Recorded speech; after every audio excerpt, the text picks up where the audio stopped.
What's up guys, welcome back to the channel, and today I'm going to be reacting to the rules of American football. So basically I've watched a lot of NFL reactions and I've been a bit newbie on the rules and I've not known everything. Now Hi-Fi John, you've been throwing the trivia at me, he's been letting me know the Saints, I got that right in the last video, and that it was after a song. I can't remember the song off the top of my head, but it's quite a famous song. So go and check his comments out, he's full of trivia and I'm sure there'll be some on this video.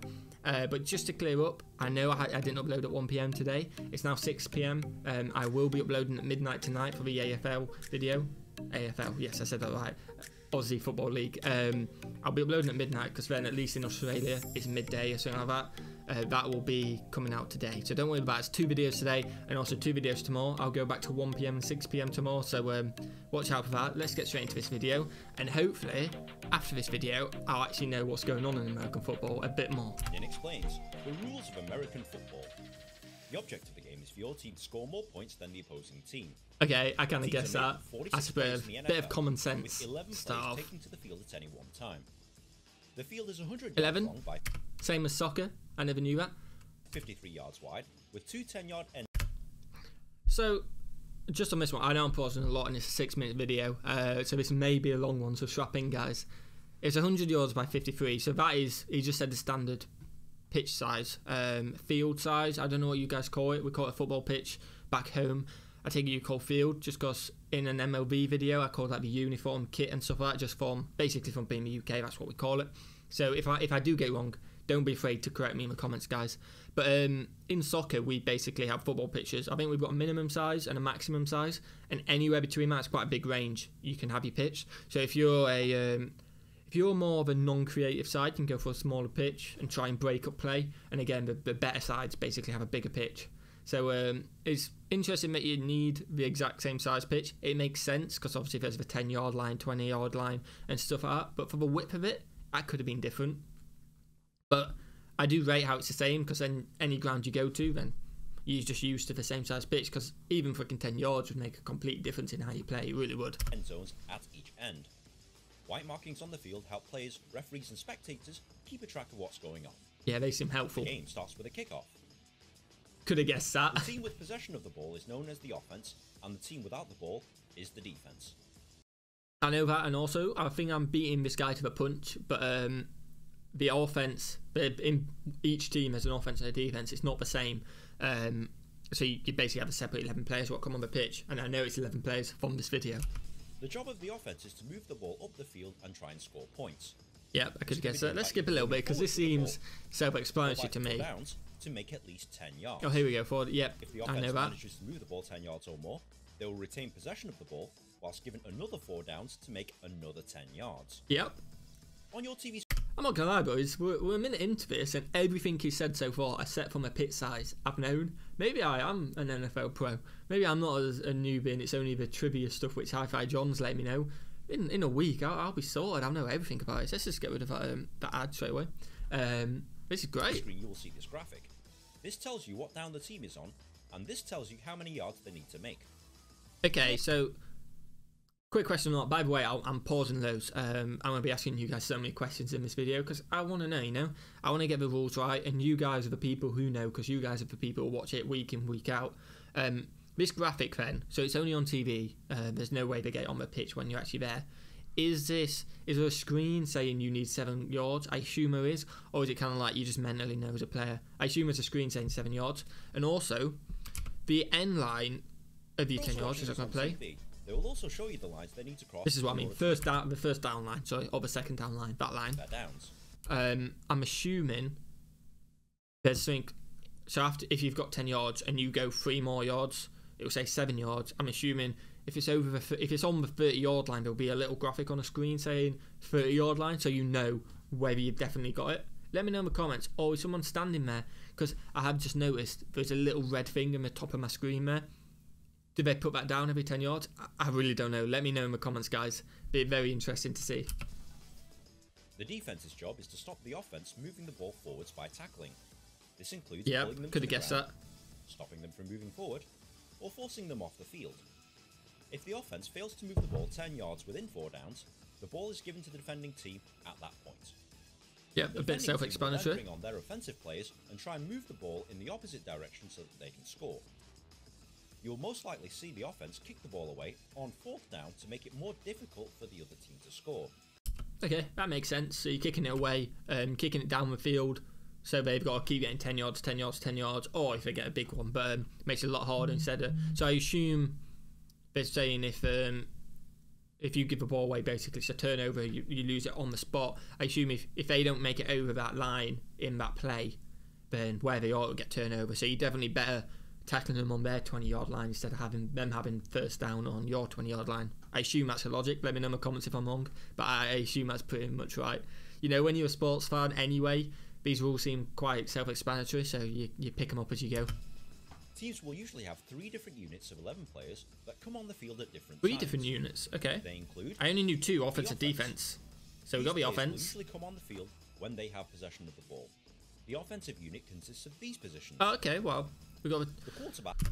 I know the quarterback. Obviously, you got like your Tom Brady's, your Patrick Mahomes. I believe he was widely regarded as one of the best over the past couple of years.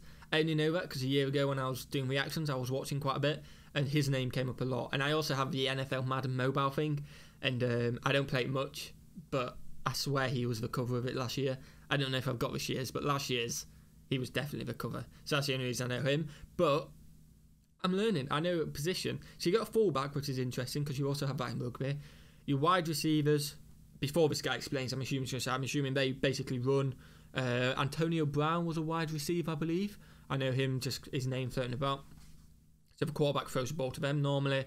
The guys in front of him, I'm going to go with, they're the ones who meant to tackle, basically block, I take it, protect the quarterback. And then the fullback and running back, well, I know the running back's to run. I don't know what the fullback's job is. Let me know in the comments. Or this guy will probably let me know in a minute. Back is the most important player on the field, as he's the one who decides to pass the ball up the field. He's the one with the most skill. The other guys are absolute animals with agility and speed, but he has a lot of skill throwing that ball. These offensive line positions are usually responsible for protecting the quarterback. The wide receivers are responsible for running down the field to catch the ball thrown. I got these right so far. I'm nailing this. The tight end is responsible for blocking and also catching the ball in the middle of the field. Oh, okay, so he's also a bit more nimble and agile, I guess it. So he's big enough to block, but he's also a bit more nimble to catch the ball, I take it. Let me know in the comments. And the running back and fullback is responsible for running with the ball up the field. Oh, okay, both of them are. The fullback's the exact same. So I take it you can do like dukes where one's going one way, the other you don't know, and then you only give the ball to one of them, obviously. The defense. These players will usually come on the field. I'm sure this is self-explanatory, to be honest. The defensive unit consists of these positions.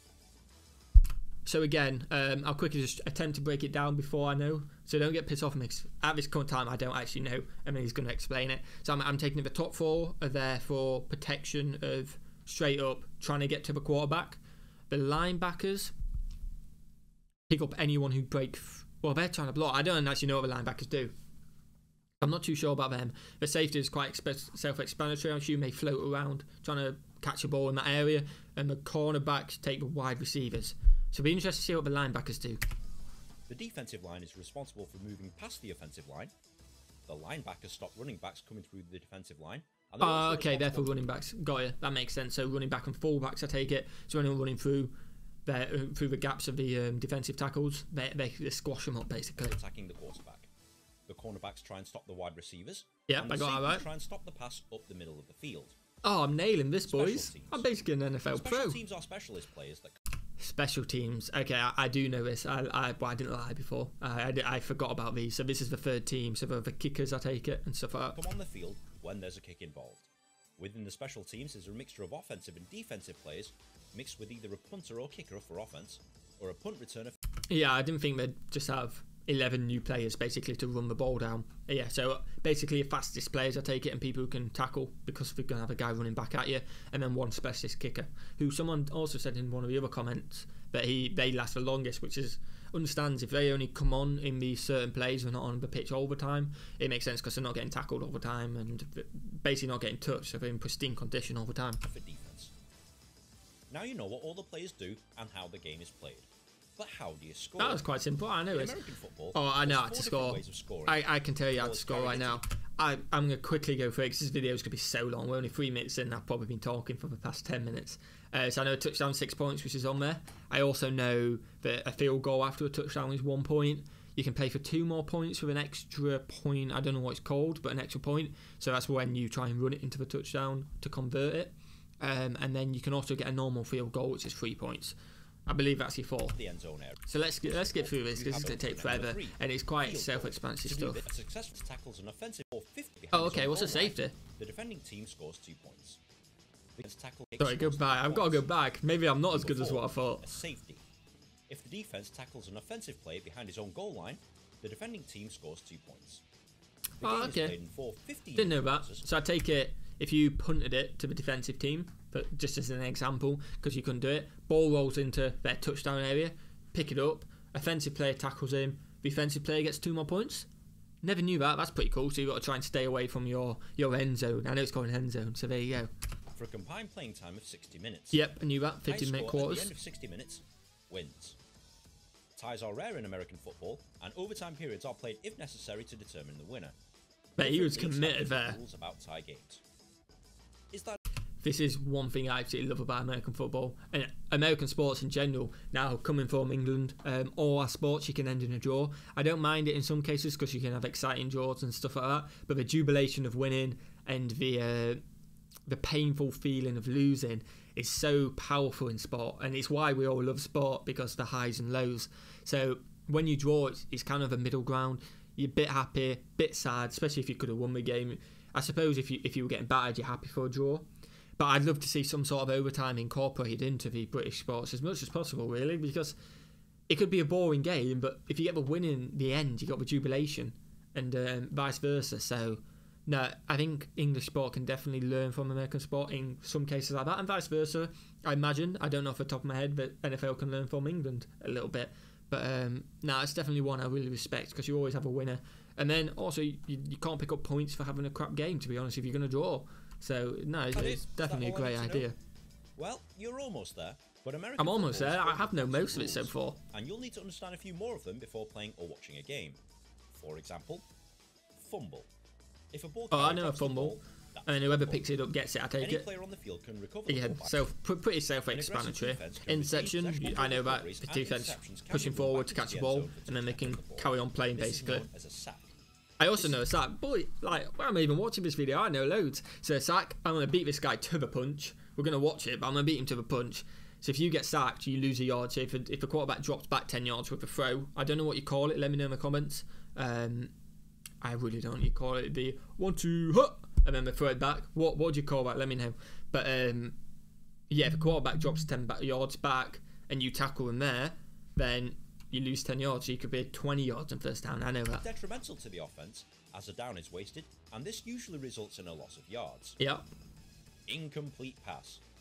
If a pass intended to a receiver hits the ground first, or is thrown out of bounds, this is ruled an incomplete pass. A down is wasted, and play restarts from the spot of the last down. Oh, okay. So I take it, if you're a quarterback and you're about to get sacked, what we just spoke about, you can just throw it away and it's classed as an incomplete? Or is it like in basketball, sometimes they class it as shooting when you get fouled, sometimes they don't?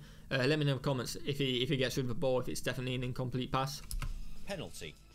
If a player breaks one of the rules, referees will throw flags onto the field. They will determine who made the foul and how many yards his team should be penalised. Oh, okay. Challenge.